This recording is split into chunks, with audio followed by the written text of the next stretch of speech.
Hi there, it's Andrew and this is Greta.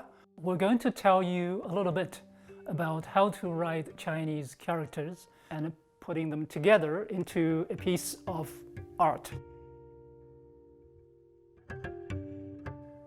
First, let me show you the 4 tools. A brush, an ink stick, some rice paper, and finally, an inkwell. Now next, we're going to get on to the 8 basic character strokes. And Greta is going to write the character Yong, which is forever.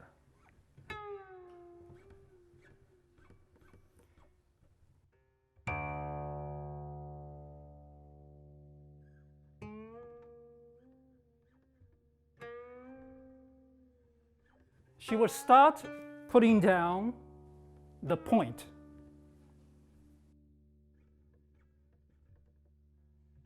She's finished the second stroke, which is horizontal.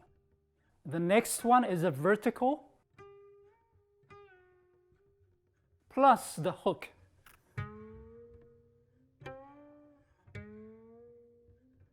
Next, on the left side, there's a short up right and the down left, a bit long.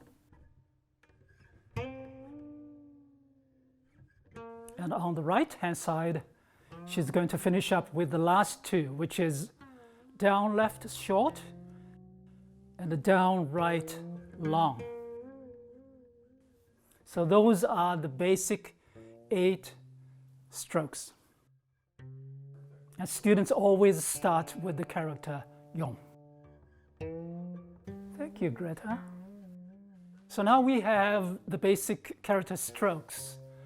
Greta is going to write the poem by the Tang Dynasty poet Du Fu. The poem is called Joy at Spring Night Rain.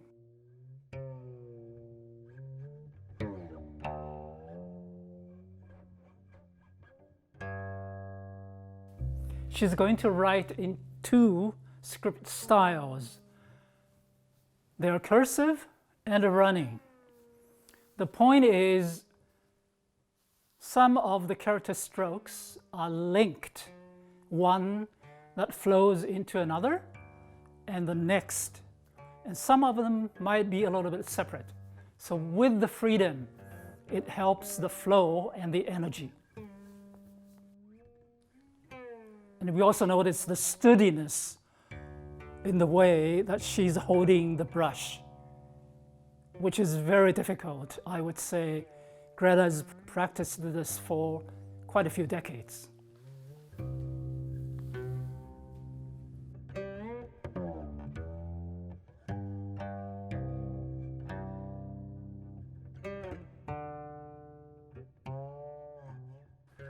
Well, the poem says, "A good rain knows when to fall." And she's on to the second sentence, which is waiting to come along with spring.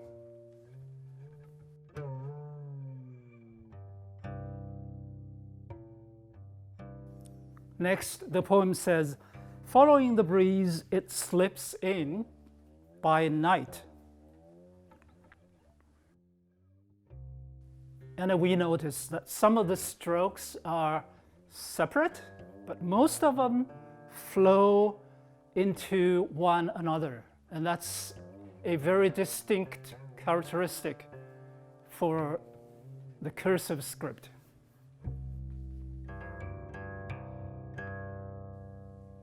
And she's getting on to the last sentence.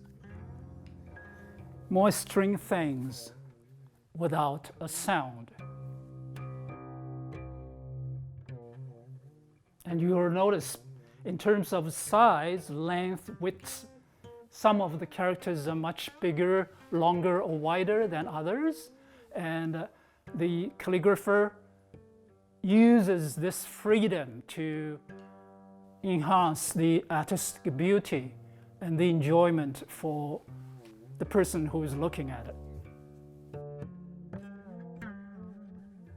So she's finished the body of this piece, and she's now going to write a colophon, which is an after note, telling us the time, the place, and the name of the calligrapher.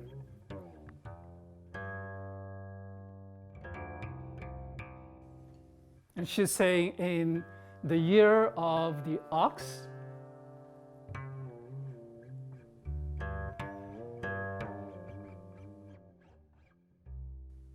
in the new spring, penned by Hong Zijun, which is Greta Hong. Now, quite often we have seals to bring up the rear when you finish up a piece of work. She's now using a pad because sometimes the paper or the table surface may not be like smooth enough. And you also need a seal guide.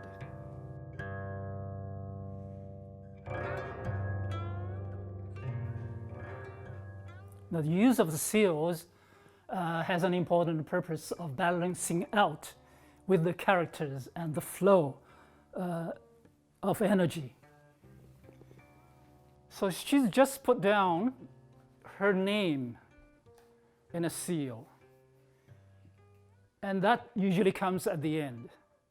And sometimes, and quite often actually, you put a ledger seal near the beginning, just one or two or even half a character down on the right, which is in the form of a motto or some like well-known sayings that one needs to, constantly remind themselves. A good rain knows when to fall, waiting to come along with spring.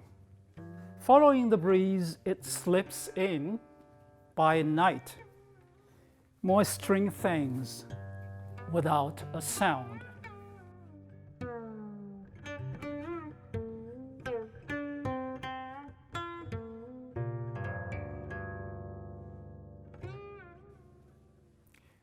Now finally, Greta is going to write the character Fortune for us.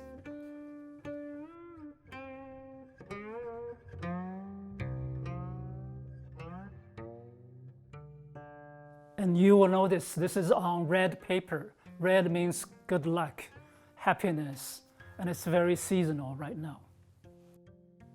As we're just stepping into the year of the ox, and we have lots of good wishes and abundance of energy.